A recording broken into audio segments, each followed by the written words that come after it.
Hello everyone, it's me. Today I'm going to be doing a tutorial. This is going to be for how to do interlocks or the starter lock method with interlocking. It's going to be in real time, so you will hear the noises outside. Just want to let you know ahead of time. And also my mannequin is on a makeshift stand that my husband and I kind of did just to make things easier for me when I'm doing tutorials. So the bobblehead action will be happening, but hopefully that won't be too distracting. All right, and just so you know, the mannequins will be available for purchase very soon. They're actually on the way. And this hair, please forgive me, is not detangled. I do a lot of projects on this mannequin, as you can see. I have all kinds of stuff going on here. I have not detangled this thing in more than a year, but it works for what I need it for. And of course, yours will be a beautiful afro that is not tangled when you receive it, and you'll be able to do all these lovely styles for yourself. So let's get right into it. So when I'm doing the interlocks, it really depends on the size of the part. And that also goes for all my starter lock methods, because as you know, the size of the actual lock is different for everyone because some people have thicker hair than others. So I usually ask people, how do you want your parts to look, which will also affect the size of your actual lock. So let's say we wanted something that's going to be around like the extra small size, okay? This is the mannequin head, so the density is not going to be the same, but we're going to try to create what is going to look like an extra small size lock. So even though it's interlocking, normally you would think that you would use this from the beginning, but I actually find it easier to use my hands and then finish up with the crochet needle, okay? Or crochet hook rather.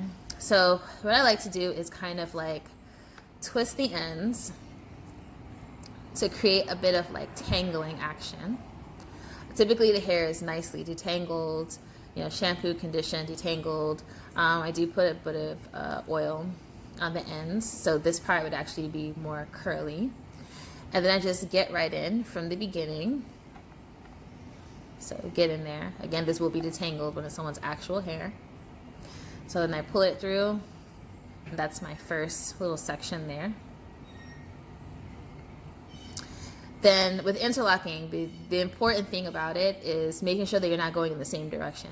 So if I kept going in this direction over and over and over, you would have what they call a Y at the root, which would look something like this. That's terrible. You don't want to do it to someone's hair.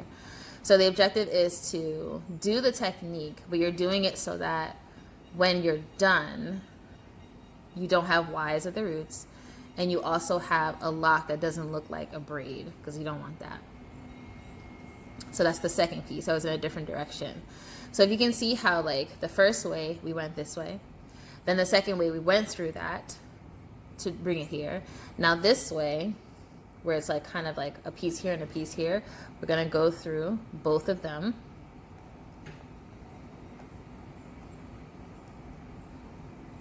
Okay, then the other way, then this way, then the other way, and you're basically going to keep doing that until you finish the lock. So of course, when you're doing this on someone's head, the hair is detangled, which is important because then you won't be running into a bunch of knots and things like that. But you want to keep doing this in different directions so that it looks closer to a lock than it does to a braid, okay? And when you get kind of the hang of doing this, it gets a lot faster, okay? I'm just gonna like come in closer so you can see what this looks like. So this kind of, you can definitely see a pattern. Hopefully it's not blurry. You can definitely see a pattern there. And I'm going to finish up with a hook. So although you can see a pattern in the beginning, it fades over time. And I'm going to show you an example of that from one of my clients that I did her starter locks with the interlocking technique. And this is actually the technique that I used when I first locked my hair 11 years ago. I used the interlocking technique. Back then I didn't realize you could do it with your fingers, which is what I do now. And I finish up with the crochet hook, okay? So you can do it with your fingers if that's more comfortable for you. You can do it with the crochet hook the whole time, but I prefer it to do it this way. And this is what it looks like in the beginning. So just like with the twist and with the braids, you'll have a pattern showing in the beginning. Not a whole lot, but over time it fades, okay? And it just looks like a continuous lock. Closer to like a brother lock is what it kind of looks like. So this is how I do the starter locks with interlocking. Again, start just by kind of like twisting up the bottom. Again, when the hair is nicely detangled, product on it. When you do that motion, it kind of like creates a coil. It also stops the hair when you're pulling it through so that it doesn't go all the way through, because then if you're trying to do it and the hair is just loose, you will come all the way through. So that creates a little bit of a knot here.